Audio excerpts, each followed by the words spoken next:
Seja bem-vindo, meu caro aluno, minha cara aluna, ao nosso componente de ensino religioso. Sinta-se super acolhido. Eu sou o professor Yuri Lima e quero te acompanhar ao longo desta aula com o seguinte objeto de conhecimento: símbolos, ritos e mitos religiosos, o sentido religioso do símbolo, do rito e do mito.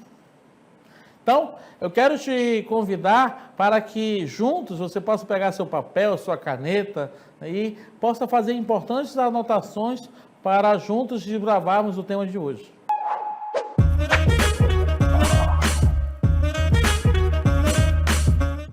Olá, meu caro aluno. Eu estou agora, não estou mais no Brasil, eu estou nos Estados Unidos. Nós estamos dentro da igreja de São João Divino, em Nova York. Essa é uma igreja assim que faz parte da história do cristianismo norte-americano. Não é uma igreja católica, como o pessoal fala, isso aqui é uma igreja protestante. E vocês vão perceber que é uma igreja cheia de coisas, de símbolos.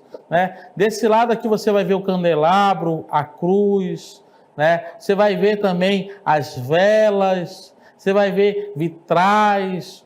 Tudo isso são símbolos que falam dentro dessa igreja ao coração dessa comunidade, que é uma comunidade episcopal americana, e que tem muito a falar acerca da fé desse povo, da maneira de olhar a vida e também de traçar o seu jeito de ser religioso desse mundo. Então, eu estou começando nesse cenário para você pensar em como que as igrejas em gerais, seja de tradição protestante, evangélica, ou seja de tradição católica, como orientais e romanas, ou anglicanas, elas se utilizam da linguagem, desde a linguagem da arte, como você está vendo aqui, esse lugar bonito, e também se utiliza dessa linguagem verbal, composta por palavras, para poder, de certa forma, comunicar a sua fé. Então, fica nosso convite para você adentrar nesse mundo da linguagem, desse mundo dos símbolos, para entender o que a religião tem a ver, as religiões têm a ver com a questão dos símbolos. E o que os símbolos têm a ver com a dimensão de comunicar a fé daquela tradição religiosa, tá? Então, eu quero te convidar para darmos um passo a seguinte com algumas considerações. O ser humano utiliza diversas formas de linguagem para expressar-se e para comunicar-se. No cotidiano, empregamos tanto a linguagem verbal quanto a linguagem não verbal. Presta atenção, a linguagem verbal é aquela composta por palavras, seja na forma escrita ou na forma falada. E é o que nós aqui, inclusive, já até vislumbramos ao longo de nossas reflexões, a linguagem oral e a linguagem escrita. Mas também existe a linguagem não verbal, que ela inclui elementos como imagens, símbolos, músicas, gestos e variações no tom de voz.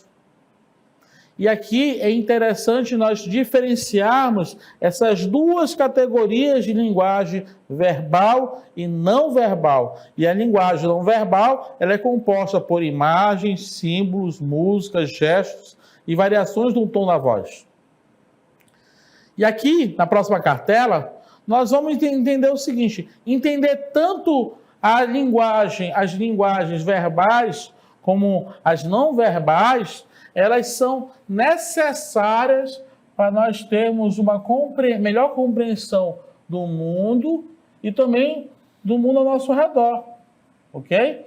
Isso é muito importante nós entendermos, porque a partir dessa compreensão das linguagens verbais e não verbais, nós vamos entender as duas dimensões, tanto da memória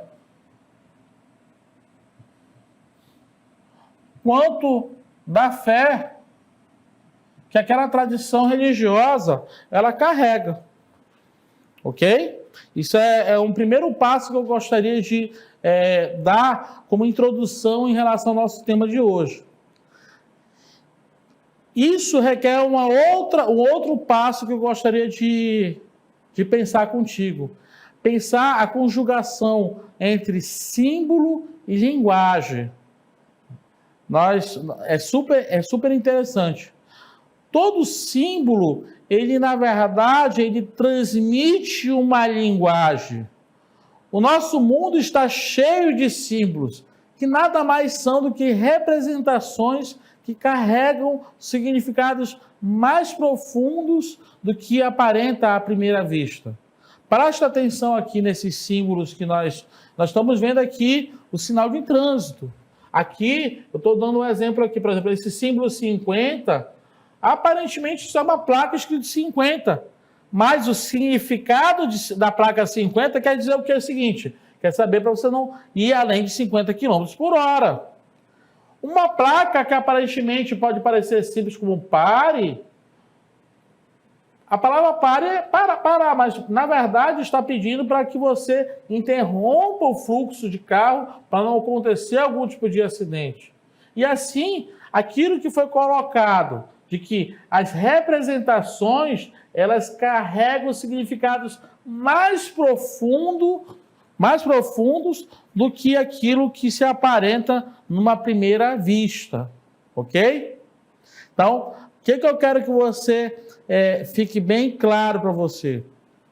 Primeira coisa, que a nossa linguagem, as tradições religiosas, elas se comunicam a partir de linguagem verbal e linguagem não verbal, ok? A linguagem não verbal, nós podemos dizer que se utiliza de símbolos, e todos os símbolos, eles são uma linguagem que transmitem algo mais profundo acerca de algo, carregam grandes verdades, tá? E aqui eu quero te exemplificar com um pequeno trecho de uma animação que é do Menino do Dedo Verde, de Maurício Duron. O que eu quero que você olhe com atenção? Que o personagem principal, que é o Tistu, ele, na verdade, é alguém super empolgado em transformar esse mundo. E lá pelas quantas é um inconformado na educação, inclusive ele é até tirado da escola porque não consegue se adaptar na área da educação. E aí, lá pelas quantas, ele descobre que ele tem uma habilidade muito especial, que é o dedo verde. Tudo que esse dedo verde que ele toca faz com que gere vida, faz com que as coisas se transformem ao redor, né? E aqui eu quero que você observe essa animação no sentido de que o que aparentemente pode ser um dedo verde na mão de uma criança pode, na verdade, transmitir profundas verdades que nós vamos ver depois, que eu vou falar depois dessa animação que nós vamos ver agora. Tistu e o dedo verde. E é assim que a fotossíntese contribui para a cadeia alimentar.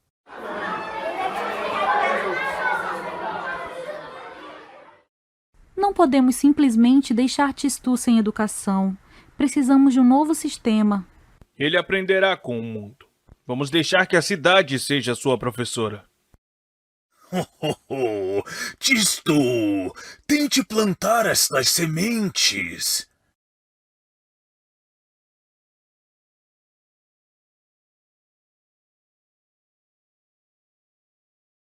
Verde! Acho que a cor de rosa. E até que está bem sujo. Verde coisa alguma. Não, meu jovem. É um dom especial. Você tem um dedo verde, capaz de trazer vida onde toca. Ordem é o que mantém a cidade funcionando, Tisto. Desordem só traz caos. Mas e se a beleza pudesse mudar as pessoas? E assim, Tistu descobriu algo extraordinário. As flores não deixam o mal ir adiante. Naquele dia, Tistu não apenas mudou um lugar, mas começou uma revolução silenciosa, semeando esperança por onde andava. Assim, no coração de uma cidade de canhões, um menino com um dedo verde mostrava que a verdadeira força está na criação, não na destruição.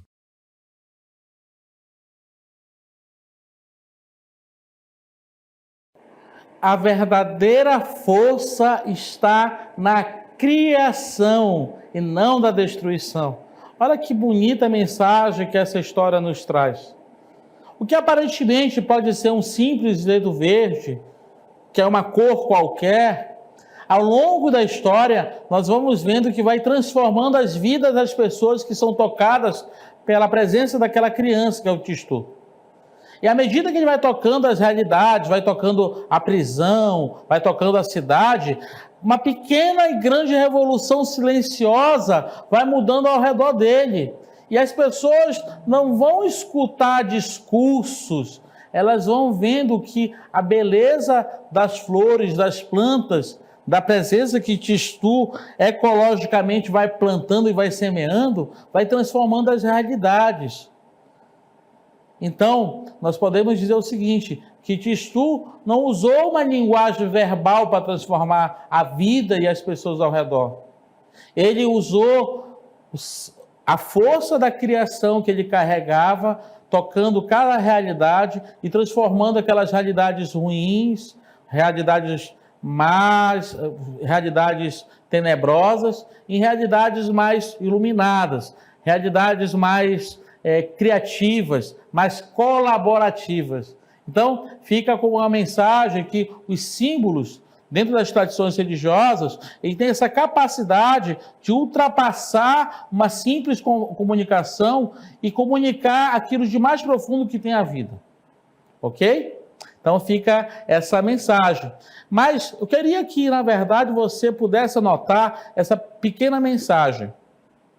O uso consciente de símbolos nos conecta às dimensões mais profundas da experiência humana. Olha só que interessante. Então, ele nos conecta a essa experiência mais profunda da experiência humana, porque ele amplia a nossa capacidade de empatia, a nossa capacidade de se colocar no lugar do outro. Você viu a animação de Tistu? Tistu, quando foi na cadeia, ele olhou para aquela realidade muito feia, muito dura, e tocando a realidade da cadeia, transformou toda a realidade da cadeia, porque se colocou no lugar do outro. E também amplia também a nossa capacidade de compreender os outros. Ok? Então, se pararmos para pensar, o símbolo é uma janela de compreensão que nos torna mais empáticos e mais compreensivos em relação à existência do outro, em relação à existência humana. Ok? Então, eu quero agora fazer essa conexão do uso de símbolos na dimensão mais profunda da experiência humana com como é que o símbolo se relaciona com a religião. As religiões estão repletas de símbolos que enriquecem a nossa compreensão sobre o sagrado e como nos relacionamos com esse sagrado. Através desses símbolos, as barreiras entre a linguagem verbal e não verbal, elas se tornam suavizadas, elas se tornam quase tênues. Nós vamos, a partir da linguagem simbólica, que vai nos permitir que o invisível se torne parte palpável de nossas vidas diárias. Isso é uma coisa muito interessante. E eu quero aproveitar para complementar essa ideia com alguns símbolos, alguns exemplos de tradições religiosas. A gente vai ver aí o cristianismo, que vai olhar para o símbolo da cruz como seu principal símbolo religioso. Vemos a lua crescente, que é o símbolo do islamismo. Vemos a estrela de Davi, que é o símbolo do judaísmo. Mas também vemos a vela acesa, que é usada normalmente nos rituais de ofício memorial dos mortos.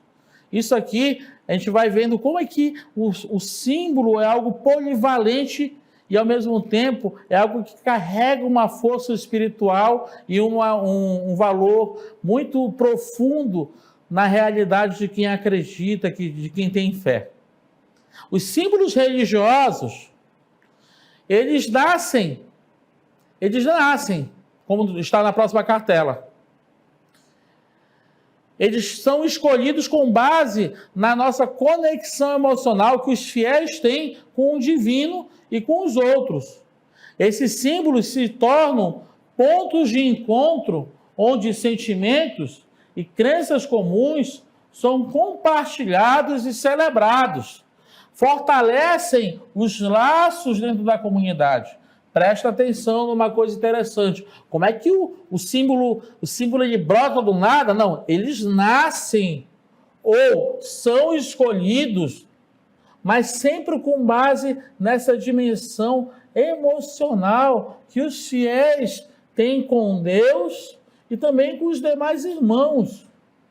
Esses símbolos se tornam ponto de encontro onde sentimentos e crenças comuns são compartilhados e são celebrados. E isso fortalece os laços da comunidade. Presta atenção aqui numa coisa muito importante que eu quero compartilhar contigo, meu caro aluno. Para pensar nas comunidades evangélicas. Muitas comunidades evangélicas que tem, tanto na cidade quanto no interior, eles com certeza têm um símbolo da Bíblia como algo que conecta a realidade dos fiéis, como algo que celebra a palavra de Deus, como algo que conecta a comunidade com Deus, com a comunidade e consigo mesmo, com a realidade emocional do fiel. Então, eu estou dando um exemplo de um símbolo que costumeiramente é utilizado nas comunidades religiosas evangélicas, que é a Bíblia, que é a leitura da Bíblia. Ok? Mas eu queria fazer contigo um resgate sobre o conceito de religião. E aqui é importante nós lembrarmos que a origem da palavra religião é frequentemente atribuída ao verbo latino religare, que significa ligar de novo. Né? Significa ligar de novo. Olha só, eu quero olhar aqui essa imagem uma imagem clássica que eu coloquei aqui, que é o Criador com sua criatura, como está aqui. Então, em dado momento, essa ligação entre Criador e criatura foi rompida, mas a religião, esse religare, ligou de novo essa dimensão do Criador com a criatura. Isso sugere uma bela imagem, a religião como uma força que estabelece novos laços, reconectando as pessoas com o divino. Ok? Isso é muito importante nós relembrarmos e atinarmos em relação ao conceito de religião. Na próxima cartela, nós vamos ver o seguinte, que a religião, ela busca explicar a existência humana sob dois aspectos. O aspecto concreto, material, que só pode ser conhecido por meio dos sentidos, né? E esse aspecto concreto, material, é aquilo que eu sinto e aquilo que, de certa forma, emocionalmente, eu me ligo a Deus, eu me ligo ao transcendente, eu me ligo à divindade. E, por outro lado, nós vamos ver um outro aspecto super importante, que é o subjetivo, que é o simbólico, que ele ultrapassa a natureza física das coisas. O que, de repente, pode parecer um simples toque de dedo, conforme está na imagem, nada mais está expressando do que a reconexão entre o Criador e a criatura. E como é que se constrói o conhecimento humano? O conhecimento humano, ele foi e continua sendo construído em razão da necessidade humana de respostas aos enigmas do mundo, da vida e da morte. Esses questionamentos fazem parte da construção deste campo de conhecimento. E é por isso, em razão da diversidade humana, é que nós vamos entender o conceito de diversidade religiosa, que são as diferentes religiões por todo o mundo. Então, se admitimos que existe uma diversidade humana, uma diversidade cultural dentro da humanidade, logo, nós temos que admitir que também existe uma diversidade religiosa presente em todo o mundo.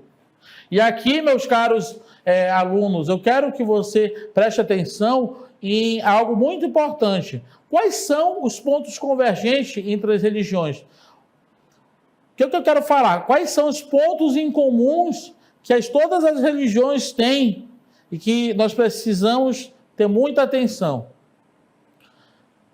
Primeiro ponto é que todas as religiões, elas apresentam um corpo específico de conhecimentos religiosos. Esse é o primeiro ponto, que a gente chama de corpo doutrinário, né?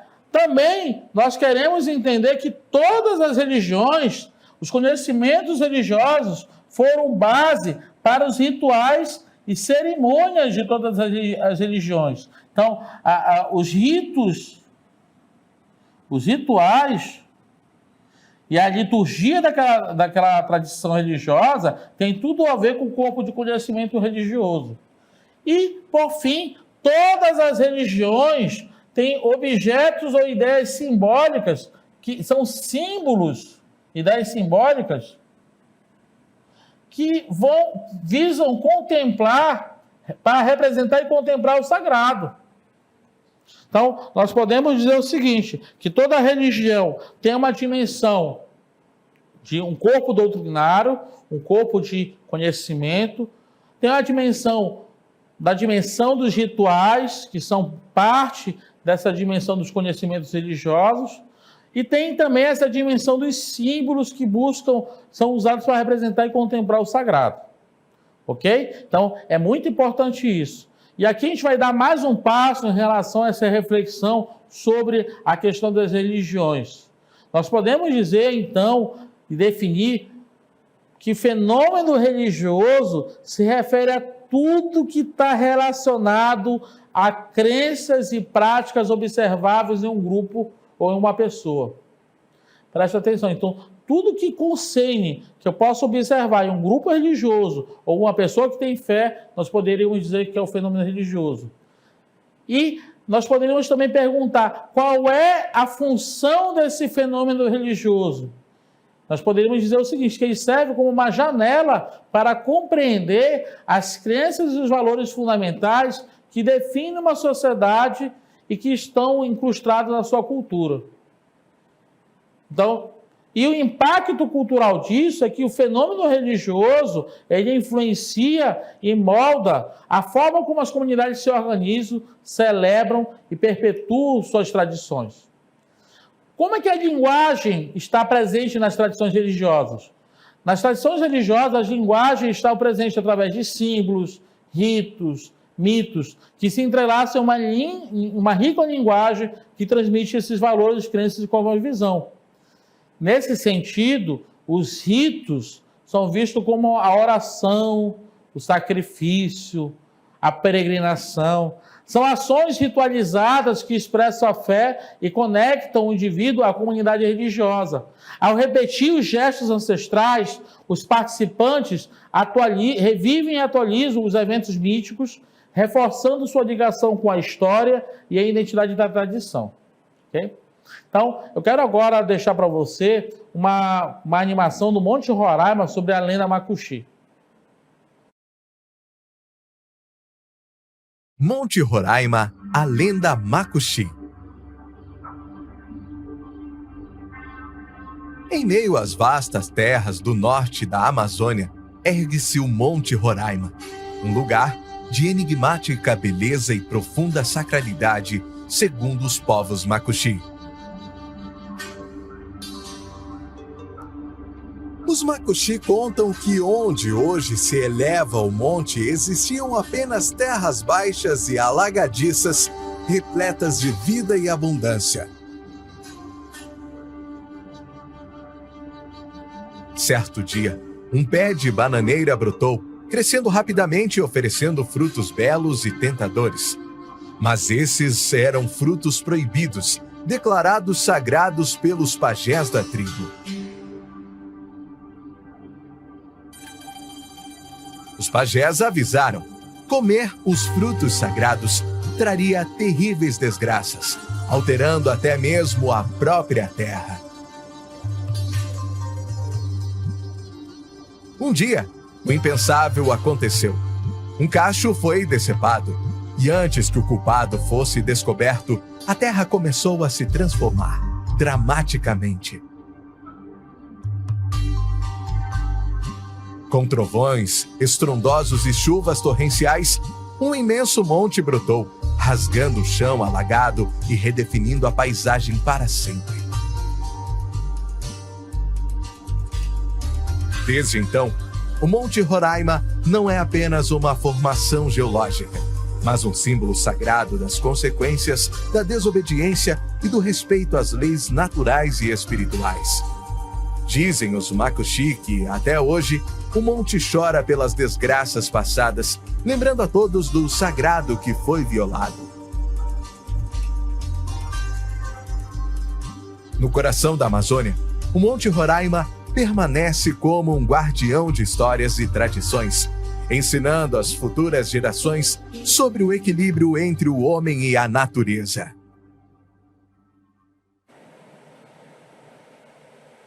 Então, nós falamos que os rituais atualizam todo o conhecimento mítico e ancestral daquela religião. E vimos aí a questão do Monte Roraima como um importante símbolo religioso para aquela religião, para aquela tradição religiosa indígena que são os Makuxis. Vamos lá com o conceito de mito?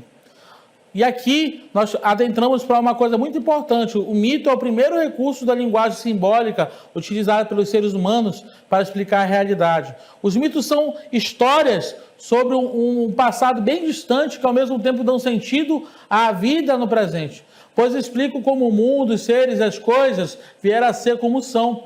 Os mitos se relacionam com a vida social, os rituais, a história, o modo de viver e pensar de cada sociedade. Por isso expressa maneiras diferentes de ver a vida, a morte, o mundo, os seres, o tempo e o espaço. E agora vamos ver juntos os tipos de mitos que são existentes nas diversas tradições religiosas. Temos aqui o exemplo dos mitos heróicos. Esses mitos heróicos frequentemente exploram temas relacionados a culturas, artes ou fenômenos naturais, através das ações e aventuras dos personagens centrais heróicos, e o foco está nas façanhas desses heróis, cujas jornadas não só definem sua própria existência, mas também moldam e influenciam o mundo ao seu redor. Temos também os mitos de origem ou de criação, que são mitos que abordam as narrativas fundamentais sobre o mundo e a vida nele que surgiram, né? Eles oferecem explicações sobre o início de tudo, desde os cosmos até a humanidade, e frequentemente contados através de histórias ricas que detalham o processo de criação e estabelecem a visão de um mundo de uma cultura específica. Também quero te convidar para ver também os mitos escatológicos, que são mitos do fim do mundo e da morte. Esses mitos são comuns em diversas culturas ao redor do mundo, cada um imaginando o fim da humanidade ou do mundo de maneiras únicas. Muitos desses relatos não apenas prevêem a destruição, mas também propõem um renascimento ou uma forma de continuidade além da morte. Esses mitos refletem as preocupações humanas, como o fim e o que pode vir depois, servindo como uma forma de enfrentar a incerteza do futuro e a inevitabilidade da morte. Também nós temos os mitos cosmológicos, que são as divindades que cuidam do universo. Dentro do hinduísmo, encontramos o Trimurti, que é uma trindade de deuses que representa as forças essenciais que operam no universo. Temos como exemplo Brahma, como criador, que dá início à existência, Vishnu como sustentador, que preserva a ordem do cosmos, Shiva como destruidor, que encerra os ciclos para novos ciclos começarem, e esses deuses simbolizam o ciclo eterno de criação, manutenção e destruição, que é central para a visão hindu do universo e sua constante renovação. Então, meu caro aluno, minha cara aluna, quero te presentear com todas essas reflexões e te desejar uma boa reflexão desta unidade.